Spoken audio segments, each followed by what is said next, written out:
السلام عليكم ورحمه الله وبركاته. النهارده عندنا وصفه جباره، انا اسفه طبعا بايديا.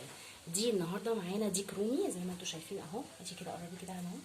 بصوا ده ديك رومي زي ما انتم شايفين. بصوا متقطع ازاي بس يعني زي ما انتم شايفين بالقطعه بتاعته. وانا ابتديت ان انا اشقها عشان هتبلها. الصينيه طبعا يا سلام بقى لو كان في ورق الومنيوم كنا عملنا الخلطه عباره عن ايه؟ بصل شرايح، توم ترنشات، طماطميه واحده، قرن فلفل اخضر، حطينا معلقه عسل اسود، حطينا كل البهارات اللي موجوده عندك تحطيها في الخليط ده ومع الملح والفلفل الاسمر. تمام. وحطيت كمان كيسين كاتشب. يلا بينا دلوقتي نحشي.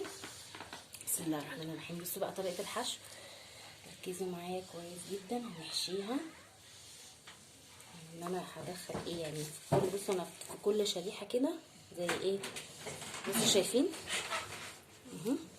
في كل قطعه بدخلها اهي كده. هي كده اتبلت معايا. هحطها هاتي الفرن، هاتي هسيبها كده زي ما هي كده في الايه في الصينيه. تمام.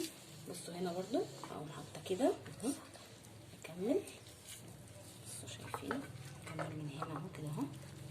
اهم حاجه ركزي يا يارا اهو. هاتي ارفعي. ايوه كده. اهم حاجه اهو كده. باخد اخر برضو. بصوا ده اهو. بصوا متقطع ازاي من الشريحه. هحشي ده اهو. شايفين الحشو كده اهو عامل زي ايه. احشي واتبله من الناحيه دي اهو كده والناحيه كده.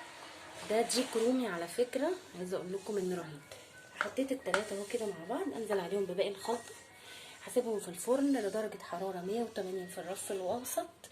هسيبهم لمده ساعه بالظبط. هحط عليهم حبه ميه. تمام. ما تنسوش تعلقوا بكومنت جميل اللهم صل وسلم وبارك على سيدنا محمد. وما تنسوش تشتركوا في القناه وتفعلوا زر الجرس عشان يوصلكم كل جديد مننا. اشوفكم على خير في فيديو جديد، والسلام عليكم ورحمه الله وبركاته.